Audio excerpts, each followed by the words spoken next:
안녕하세요, 여러분. 명절 잘 보내고 계신가요? 네, 안내드린 것처럼 오늘은 동영상으로 여러분들을 만나 뵙게 되었습니다. 어, 평생교육 경영론 6강 내용 지금부터 시작하도록 하겠습니다. 오늘 주제는 평생교육기관의 경영기획과 가치체계 수립입니다. 자, 그러면 본격적으로 수업에 들어가도록 하겠습니다. 평생교육기관의 경영자들은 다음과 같은 고민들을 가지고 있다고 합니다. 어떤 프로그램을 운영할까? 학습자들을 어떻게 모집할까? 필요한 재원은 어떻게 조달할까? 다른 기관 또는 지역사회와 어떤 네트워크를 형성할 수 있을까? 라고 하는 부분들입니다. 이러한 고민들을 해결하기 위해서 우리는 어떠한 노력과 어떠한 접근이 필요할까요? 오늘은 그에 대한 내용을 다뤄보도록 하겠습니다. 평생교육 실천을 위한 네 가지 지향점, 우리가 지난 시간 또 지지난 시간에 우리가 다뤄봤었는데요. 첫 번째는 학습자의 주체성을 존중해야 된다는 것입니다. 또한 참여자 간의 활발한 상호작용을 우리가 지향하고 있고요. 나아가서 공동체 사회 구현을 우리는 또한 지향합니다. 더 크게는 우리가 교육기회의 민주화, 또 민주화된 어떤 사회를 지향하는 그러한 측면에 있어서 평생교육은 그동안 열심히 달려왔습니다. 이런 일을 앞장서는 지금 평생교육기관에 있어서 경영의 세 가지 가치가 있습니다. 이거를 3대 가치라고 부르는데요. 공공성, 학습자의 인격 존중, 그리고 서비스 지향성입니다. 우리가 지난 시간에 이 부분을 수업 시간에 다루었습니다. 공공성은 공익성과 형평성, 학습자 인격 존중은 참여성과 긴밀성, 그리고 서비스 지향성은 편의성, 신뢰성, 외향성으로 세부 가치가 나누어진다고 말씀을 드렸습니다. 중요한 것은 어떤 가치가 더 중요하냐 보다 이러한 가치들이 서로 조화를 이루는 것이 중요하다고 말씀을 드렸습니다. 어떻게 하면 조화를 이루면서 평생교육에 지향하는 가치를 우리 평생교육 기관이 구현할 수 있을까라고 하는 그러한 고민들을 앞서 말씀을 드렸는데 바로 이러한 고민들을 해결하기 위해서 우리는 전략적 기획이 중요하다라는 결론에 다다르게 됩니다. 그러면 오늘은 주로 이 전략적 기획에 대한 부분들을 중심으로 여러분들에게 말씀을 드리도록 하겠습니다. 전략적 기획이란 무엇이냐? 기관의 의사결정 향상을 위해서 계획들을 기획하고 실행하고 모니터링하는 그런 일련의 과정을 말합니다. 스테이너라는 분은 미국의 경영학자입니다. 이분은 스트래티직 플래닝이라고 하는 영역을 개척하신 분으로 우리가 잘 알려져 있습니다. 이분은 이 전략적 기획에 네 가지 관점이 있다고 말하고 있습니다. 첫 번째는 미래를 위한 오늘의 의사결정이라는 겁니다. Today's decision인데요. 미래를 위해서 미래에 결정할 게 아니라 미래에 내가 원하는 어떤 목표가 있다면 그것을 위해서 오늘 바로 무엇을 할 것인가 라고 하는 결정의 현재성을 강조하고 있습니다. 그래서 내가 어, 여러분이 평생교육사, 존경받는 평생교육사가 되고자 하는 그런 꿈이 있다면 그렇다면 지금 오늘 이 시간에 무엇을 해야 될지에 대한 의사결정이 중요하다라고 말하는 거죠. 또한 전략적 기획은 과정이라는 것입니다. 지속적이고도 순환적인 과정입니다. 우리가 plan, do, see 그리고 거기서 끝나는 것이 아니라 다시 adjust, 예, 조정 과정을 거쳐서 다시 플래닝으로 돌아오는, 예, 이러한 과정들을 지속적으로 하는 거죠.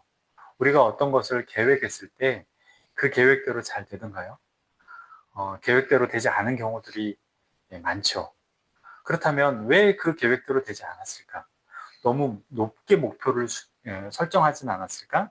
아니면 내가 좀 나태하지 않았을까? 아니면 다 주위의 환경에 의해서 그러지 않았을까?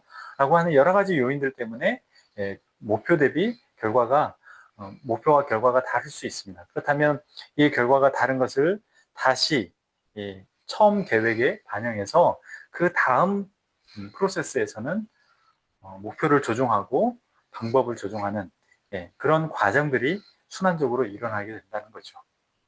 또한 스테이너는 철학을 중요하게 생각합니다. 우리 기관이 효율성이나 수익성을 중요하게 생각하느냐, 아니면 공공성이나 어떤 형평성을 더 중요하게 생각하느냐라고 하는 것이 바로 필로소피죠. 그러면 우리가 추구하는 그 가치를 따라서 의사결정은 이루어지게 된다는 겁니다. 마지막으로 기획은 결국 문서화된 형태로 제시되어야 됩니다. 나 뭐 하고 싶어. 그런데 나중에 지나고 나면 그 말들이 바뀌어 있는 경우가 많아요. 나 하려고 했는데 잘 안 됐어. 라고 하면서 우리는 조금 핑계를 대기가 쉽습니다.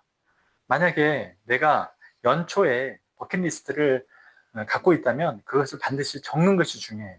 그리고 연말에 그 버킷리스트가 얼마나 달성이 됐느냐라고 하는 것을 체크할 수 있잖아요. 기록이 되어 있다면. 그런데 내가 마음만 먹고 있다면 연말에 우리가 그것을 평가하기가 어렵죠. 그래서 반드시 기획이라고 하는 것은 페이퍼 형태로, 문서화된 형태로 계획이 이루어져야 된다, 산출물이 이루어져야 된다라고 얘기하고 있습니다.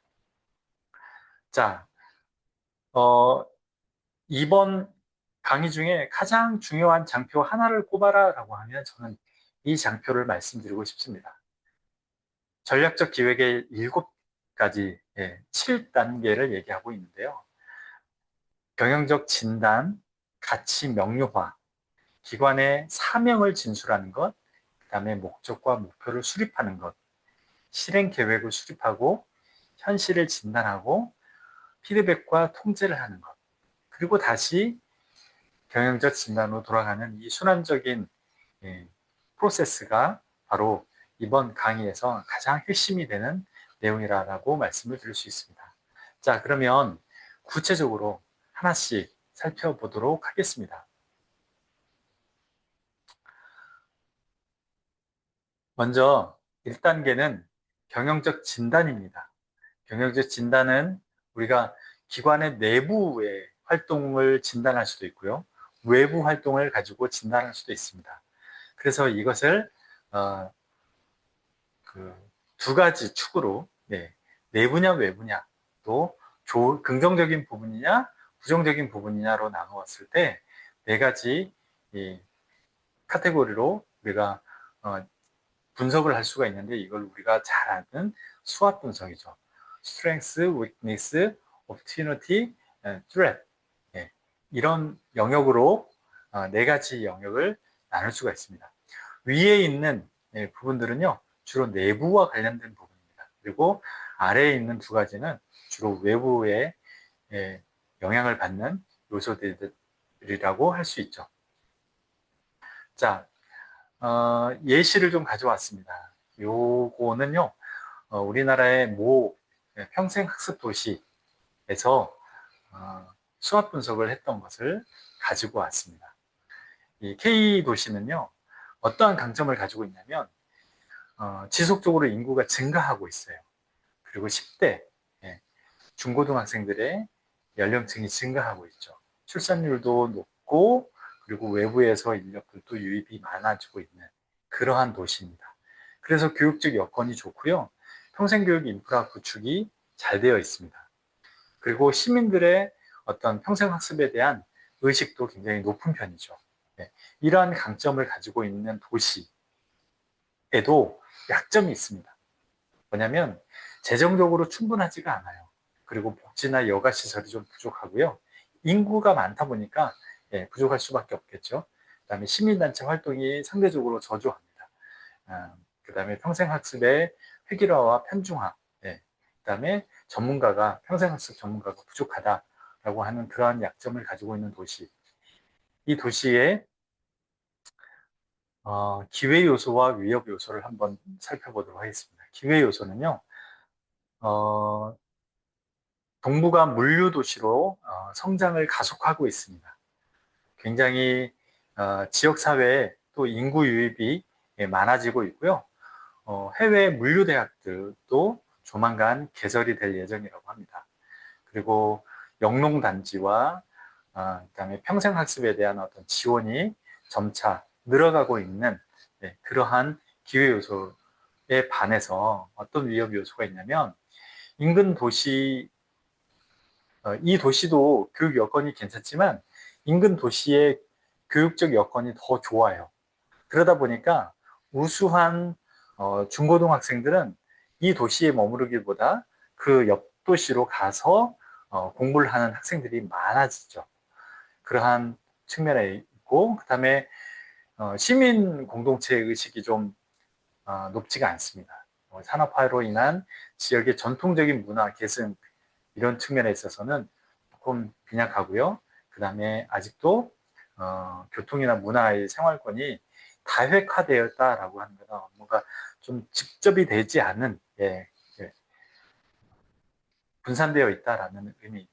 그리고 민간 평생학습 시설과의 어떤 경쟁 체제 그런 것들이 있다라고 하는 이런 위험 요소들을 가지고 있다고 우리가 이제 분석을 했다면 수학 분석은 이렇게 네 가지 카테고리로 분석을 하는 것만으로 끝나면 절대 안 돼요.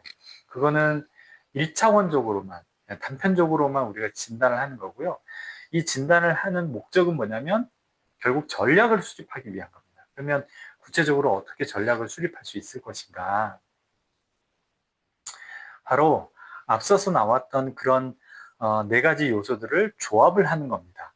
예를 들어서 강점의 요소와 그 다음에 기회 요소를 함께 묶어서 우리 내부적으로 가지고 있는 도시가 갖고 있는 강점과 또 기회 요소를 함께 묶어서 우리가 어떤 전략을 수립할 수 있을까라고 했을 때 아까 해외 물류대학이 들어온다고 했었죠. 그러니까 민, 관, 학 협력 체계를 구축할 수 있겠다라고 하는 전략을 수립하는 거죠. 그래서 이 해외 물류대학과 함께 뭔가 새로운 어떤 협력 체제들을 구축함으로 인해서 더 평생교육의 기회를 확대해 나갈 수 있겠다라고 이런 전략을 수립할 수 있고요. 꼭 좋은 것만 가지고 우리가 전략을 수립하는 것은 아닙니다. 약점의 요소와 그 다음에 위협의 요소 이 두 가지 요소는요 어떻게 해야 되죠? 줄여야죠. 그리고 피해야 됩니다. 그렇게 하기 위해서 어떤 전략을 수립했냐면 시민단체, 시민활동들이 좀 빈약하다 그랬죠. 그다음에 지역의 학습 자체적으로 이런 활동이 빈약하기 때문에 인근 도시에 또 평생학습 기관과 네트워크 형성을 통해서 함께 윈윈할 수 있는 방안들을 그런 전략들을 수립하는 그런 방법도 있겠습니다. 이처럼 수학 분석을 통해서 여러 가지 전략들을 우리가 수립할 수가 있는데 그런 부분들을 이러한 여러 가지 전략들은 어디서 나왔다고요? 바로 수학 분석을 통해서 도출이 됐다는 겁니다. 두 번째 단계는 가치 명료화입니다. value죠, value. 우리가 회사에서도요, 핵심 가치라고 하는 부분이 있습니다. 그러면 이 가치라고 하는 것은 뭐냐? 한마디로 얘기하면요, 우리가 의사결정을 할 때 어떠한 기준으로 의사결정을 할 것이냐라고 하는 부분입니다.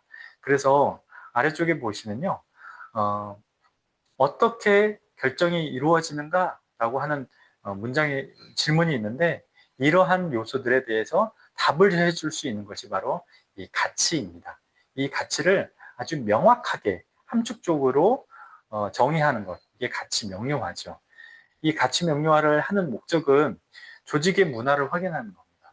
우리가 어떠한 것을 지향하고 있다라고 하는 측면에 있어서, 그리고 여러 가지 우리가 의사결정을 함에 있어서 행동에 직접적으로 영향을 미치게 됩니다. 그래서 우리가 추구하는 가치는 이거야 라고, 아까 처음에 얘기했던 것처럼 우리는 효율성을 중요해, 아니야 우리는 공공성을 중요해, 천천히 가더라도 공공성을 중요한다고 했을 때 의사결정과 효율성을 과 신속성을 중요하게 생각하는 그 기관에서의 가치, 거기서의 의사결정은 굉장히 다를 수가 있겠죠. 네, 그래서 그러한 요소를 우리가 명확하게 정의하고 가는 것은 매우 중요합니다. 자, 세 번째는요, 바로 미션입니다. 앞에서 우리가 핵심 가치를 얘기했다면 이번에는 미션입니다. 우리가 왜 존재해야 되는가에 대한 질문이죠. 예. 그러면 우리가 이것을 미션을 만드는 이유는 뭐냐면, 기관이 사회에 어떤 공헌을 해야 하는지, 그다음에 누구를 위해 봉사해야 되는지, 어떻게 봉사해야 되는지, 어떠한 이익을 가져다 주는지, 이런 것들을 우리가 에 대한 답을 찾기 위해서 우리의 미션을 진술을 하는 겁니다. 그러면 우리가 진술문을 사명 진술문이라고 하는데요. 이 사명 진술문을 작성을 할 때 이러한 점들을 고려해야 됩니다. 첫 번째는요, 실현이 가능해야 됩니다. 우리가 너무 허무맹랑한 그런 어떤 미션을 정하지 않고요, 실현 가능해야 됩니다. 그러나 이미 실현이 됐다면 그거는 사명으로서의 역할이 퇴색이 됩니다. 그런 의미에서 우리가 현재보다 좀 더 도전적인 어떤 미션을 정하는 것이죠. 그리고 그 미션을 향해서 모든 임직원들이 같이 한 방향으로 나아갈 수 있게끔 이러한 동기부여를 해주는 것이 바로 이 미션의 역할입니다. 그래서 큰 목적을 제시하고 사람의 영감을 불어넣을 수 있게, 우리가 다른 말로 하면 가슴을 뛰게 만든다라고 하는데요. 그 사명만 들으면, 아, 그래, 내가 그거 하러 여기 왔었지, 우리가 그것을 하기 위해서 이 기관이 존재하지라고 하는 것을 모두 다 공감할 수 있게 만드는 것이 바로 사명입니다. 여기서 주의할 점은요, 너무 어떤 재정적인 목표 이런 것을 많이 놓게 되면 그 영감을 불어넣는다기보다는 그 재정적인 목표에만 너무 몰입되기 때문에 우리의 큰 가치나 이런 것들을 잃어버릴 수가 있습니다. 그래서 방향성을 설정하기에 우리가 중요한 것은 영감을 불어넣는 내용이어야 된다라고 하는데, 여기 한 가지 이제 예시를 제가 가져왔습니다. 어떤 지역의 평생학습센터의 사명입니다. 우리는 지역 주민에게 교양, 여가, 취미, 직업에 대한 높은 수준의 평생학습 기회를 제공한다. 바로 그것을 위해서 우리는 이곳에 있다라고 하는 Y에 대한 설명이죠. 그리고 우리 센터의 프로그램은 직원의 헌신적인 노력과 교강사의 전문성을 통해서 제공된다. 그리고 우리 센터는 이 지역의 네트워크를 구축하고 직원과 교강사의 전문화를 통해서 지역 주민의 뭐를 향상시킨다고요? 네, 삶의 질을 향상하기 위해서 최선의 노력을 한다라고 하는 것을 이렇게 사명으로서 진술하고 그거를 액자에 걸어서 모든 직원들이 또 강사들이 볼 수 있는 곳에 걸어 놓는 것이죠. 이게 이제 사명 진술이다라고 말씀드릴 수 있습니다. 자, 네 번째는요. 네 번째 단계는 목적과 목표를 설정하는 겁니다. 앞에서 우리가 미션에 대한 얘기를 했는데요. 목적과 미션은 조금 비슷한 감이 없지 않아 있습니다. 우리가 왜 존재해야 되는가라고 하는 부분, 목적에도 그러한 부분들을 담고 있습니다. 그런데 목적이 담고 있는 또 하나의 의미는 우리가 어디를 향해 가는가라고 하는 방향성인 거죠. 그래서 목적의 특징은 기관의 미래 방향을 제시하는 광범위하고 일반적인 진술이라는 겁니다. 그래서 시간과 공간 속에서 쉽게 측정될 수 없는 바로 그러한 방향성, 그리고 쉽게 진술이 돼야 되죠. 예를 들어서 우리가 비행기를 탔어요. 그런데 그 비행기가 어디로 가는지 목적지를 알려주지 않아요. 그러면 여러분들 얼마나 불안하겠어요. 이 비행기가 뉴욕을 갈지, 도쿄를 갈지, 아니면 평양을 갈지, 어디로 갈지 모르는 그런 비행기라면 여러분들 굉장히 불안할 겁니다. 바로 여기 목적은요, 비행기의 목적지와 비슷합니다. 우리가 왜 존재하고 어디를 향해 가느냐라고 하는 부분에 대한 답이 목적이죠. 반면에 목표는요, 우리가 도달하려고 하는 그 수준을 얘기합니다. 그래서 측정이 가능해야 됩니다. 그리고 이 목표하는 수준에 내가 꼭 나 혼자만 하는 게 아니라 다른 사람과 함께 하는 거죠. 그리고 내가 할 수 없을 때 다른 사람에게 위임할 수도 있고요. 예. 다만 우리가 예를 들어서 우리 학생들이 10억을 버는 것을 우리 목표로 잡았다라고 했을 때 만약에 뭐 5년 안에 10억을 우리가 모은다라고 하는 것은 굉장히 도전적인 목표가 될 수도 있겠죠. 물론 이제 쉽게 생각할 수도 있겠지만, 그런데 5년 안에 10억을 모으는 사람이 있는가 하면 기간을 정하지 않아요. 그럼 50년이 될 수도 있고 500년이 될 수도 있고, 500년은 너무 좀 과하겠지만 뭐 그때는 화폐 가치가 너무 떨어져서 10억이 뭐 지금의 화폐 가치로는 너무 낮은 적은 금액이 될 수도 있겠죠. 어쨌든 간에 이 목표는 기간을 명시한다는 겁니다. 내가 그래서 이거를 1년 안에 할지, 한 달 안에 할지, 아니면 5년 안에 할지, 이러한 목표를 반드시 여기에 제시하는 것이 중요하죠. 그래서 뒤에 내용을 우리가 이제 목적의 사례를 보자면 모든 임직원의 전문적 능력을 개발함으로써 기관의 모든 직원의 전문성을 개발하는 것이 우리 기관의 최우선 과제다라고 하는 겁니다. 그러니까 이 기관의 목적은 궁극적으로는 아마 우리 학습자, 평생 교육을 받는 사람들의 삶의 질을 향상시키는 것이 궁극적인 목적일 텐데 1차적으로 우리 기관 내에 있는 직원들의 전문성을 향상시킴으로 인해서 그 미션을 달성하는데 조금 더 빨리 도달하고자 이런 목적을 수립한 것 같아요. 자, 이런 목적을 수립했다라고 하면 거기에 세부적인 어떤 목표가 제시돼야 되겠죠.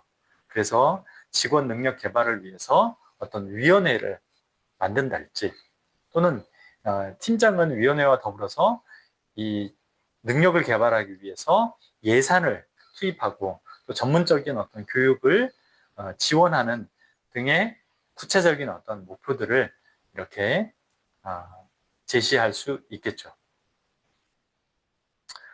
5번째는 실행 계획입니다. 영어로 액션 플랜인데요.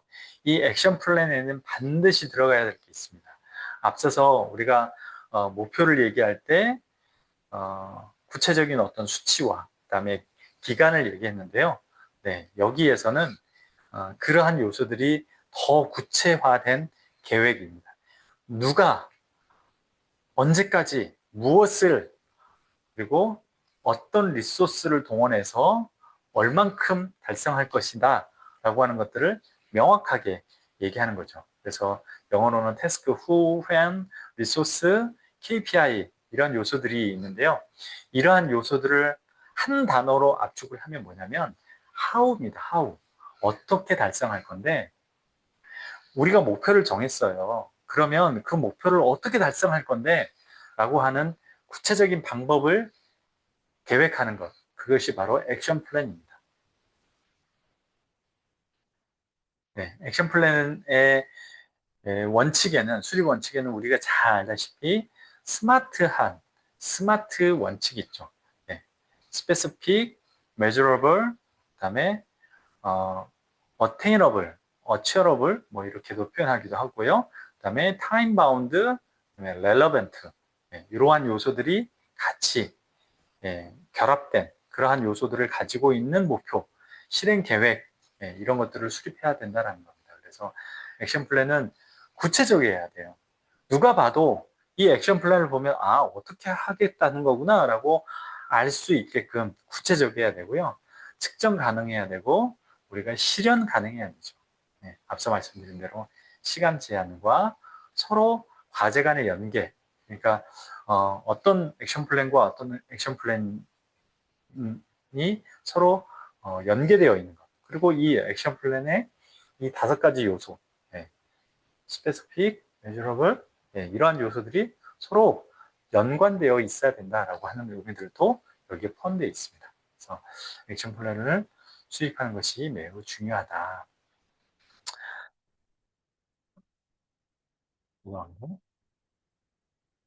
자, 다음은 현실 진단입니다. 우리가 앞서서 액션 플랜을 우리가 수립을 했어요. 그러면 이 액션 플랜이 잘 운영이 될 수 있을까라고 하는 거를 우리 현재 우리 조직의 상황을 비춰서 진단을 해보는 겁니다. 자, 구체적으로 보시면 기관의 비전, 가치, 목적, 목표에 대한 토론은 열광적이고 진지하게 이루어져야 돼요. 그러나 다음이 중요하죠. 때로는 기관의 현실성이 결여된 현실적인 것과 너무 동떨어진 비전을 제시할 위험이 있어요. 그래서 이 현실 진단 단계를 통해서 우리의 사명, 목적, 목표 이런 것들을 한 번 더 점검하고 필요하다면 수정할 수 있는 그러한 마지막 기회 이게 바로 현실 진단이라는 겁니다. 그래서 여기에 진단을 위해서 다음과 같은 질문들을 하는 거예요. 우리가 이 사명을 완수하기 위해서 우리가 어떤 자원이 필요하지? 그리고 그걸 어떻게 획득하지? 자원이 다 있다면은 현실 진단에서 목적이나 목표를 수정할 필요가 없어요. 그러나 만약에 자원이 충분하지 않다면 이것에 대해서 진지하게 우리가 짚고 넘어가야 됩니다. 필요하다면 수정해야죠. 그래서 우리가 자원이 있냐? 충분하냐? 그렇지 않다. 그렇지 않다면 어떻게 이 자원을 획득할 수 있을 것인가? 그리고 누구의 도움을 받아서 이것을 얻을 수 있을 것인가? 그리고 달성하지 못하게 되면 어떻게 될 것인가?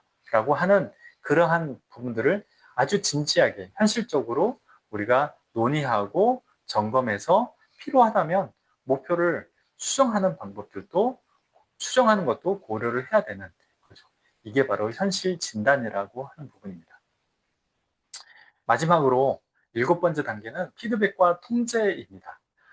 피드백은 평생기관의 어떤 전략적 기획을 하는 데 있어서 매우 중요한데요. 바로 이 순환고리, 계획을 세우고 실행을 하고 그 다음에 그거에 대해서 평가를 하고 그런 다음에 우리가 계획 대비 이 평가, 우리가 100만큼을 계획을 수립했는데 80밖에 못했다라고 하면 왜 그랬을까라고 하는 부분을 어디에서 이 개선 포인트, 다시 말해서 피드백 시스템이 돌아간다면 이 20만큼이 왜 부족했는지에 대한 우리가 점검과 진단이 이루어지겠죠. 그러면 다시 계획을 수립할 때 그 20만큼을 보정해서 만약에 목표를 너무 높게 잡았다 그러면은 80만큼을 줄인다든지 아니면 우리가 목표는 충분히 달성할 수 있었지만 이 사회적인 여건, 뭐 예를 들어 코로나와 같은 그런 예상치 못한 그런 사회적인 상황이 일어나서 제대로 못했다라고 하면 굳이 이 계획을 줄일 필요가 없죠. 네, 그러한 여러 가지 요소들을 우리가 점검하는 차원에서 피드백과 통제 단계는 반드시 필요합니다.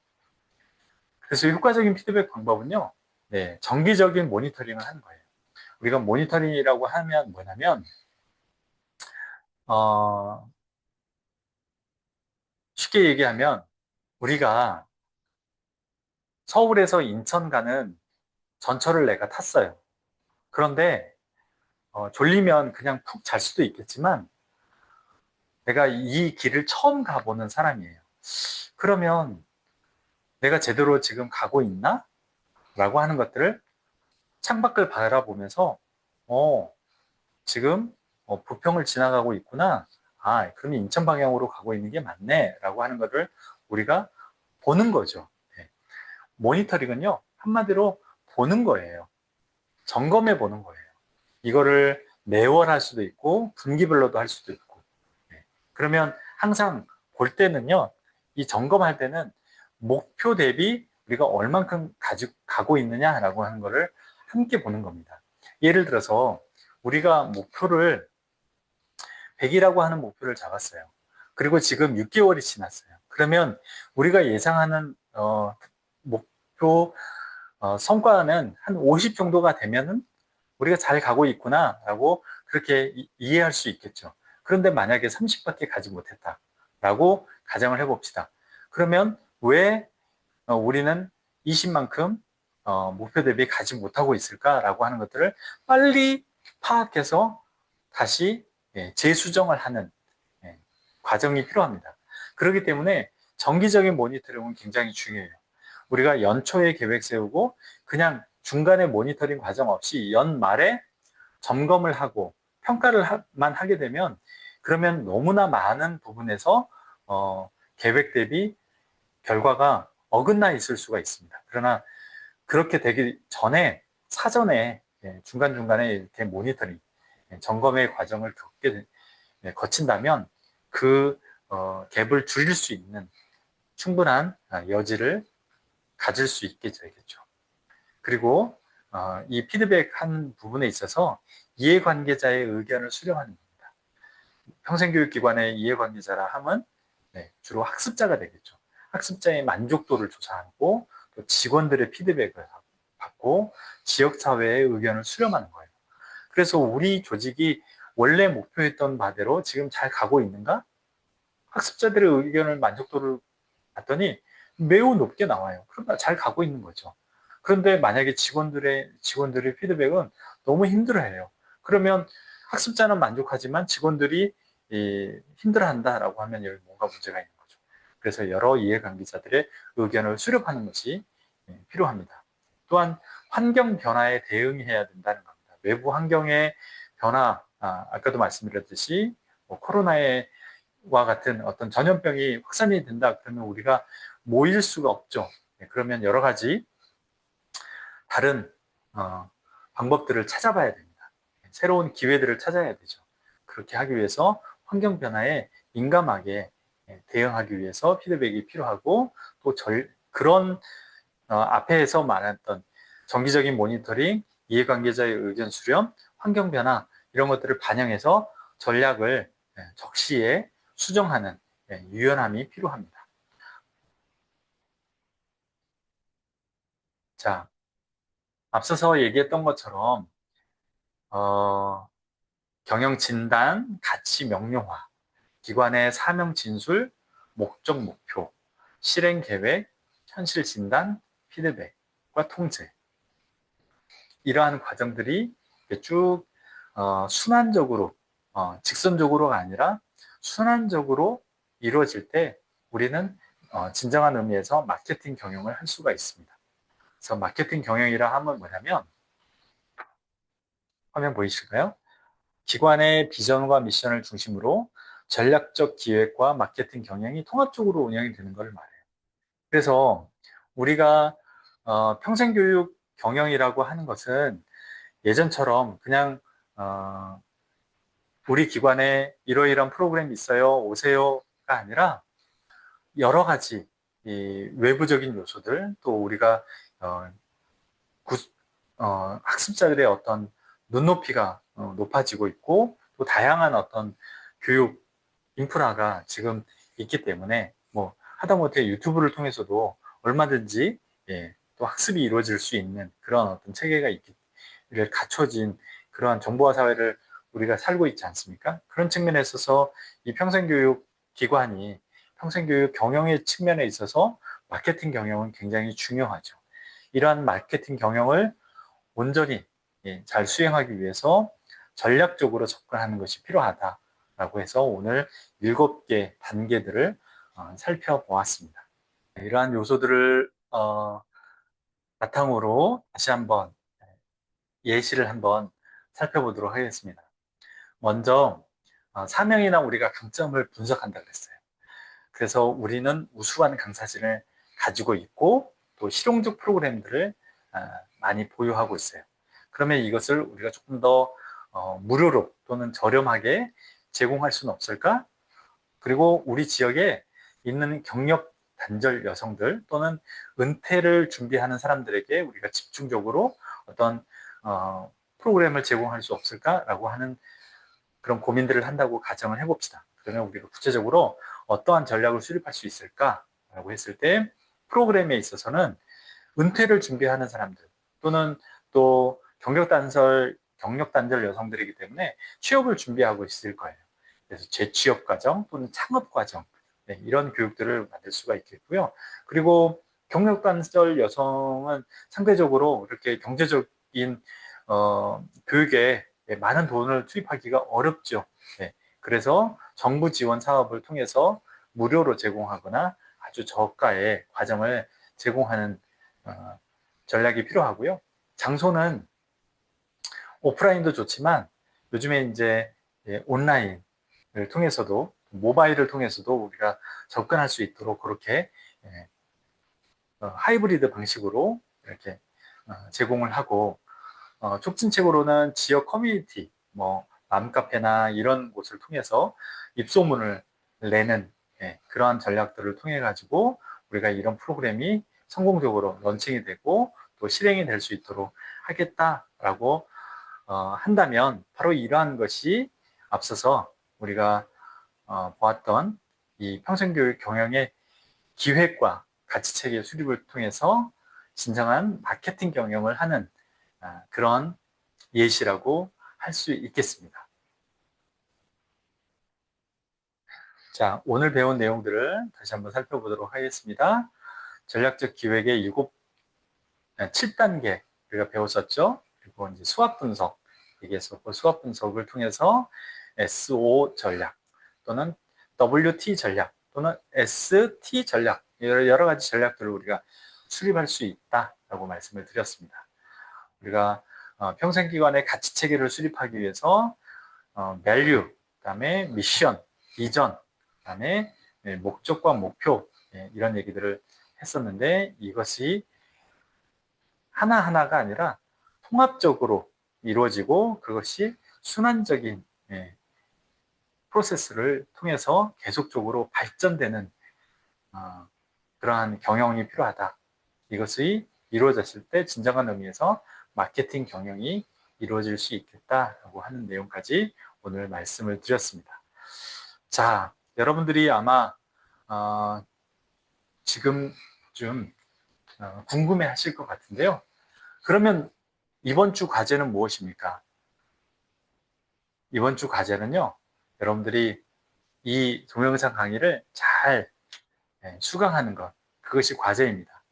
제가 앞서서 말씀드렸던 그 전략적 기획 7단계를 이용해서 여러분들에게 과제를 좀 제시하려고 했었는데 사실은 이게 혼자 하는 것은 좀 어려워요. 팀을 꾸려가지고 같이 하는 것이 필요한데 이것을 이 명절 기간 동안 또 여러분들한테 이렇게 제시한다는 것이 조금 마음에 걸렸습니다. 그래서 이번 주 과제는 따로 없고요. 이것을 또 나중에 우리가 조금 더 실습할 수 있는 기회를 수업 시간을 통해서든 다른 방법을 통해서 우리가 한 번 더 직접 우리 학생들이 함께 참여할 수 있는 그런 기회를 만들어 보도록 하겠습니다. 그러면 남은 명절 잘 보내시고요. 예, 다음 주 오프라인 수업에서 다시 만나도록 하겠습니다. 우리 학생들 수업 열심히 참여해 주셔서 감사합니다. 수고 많으셨습니다.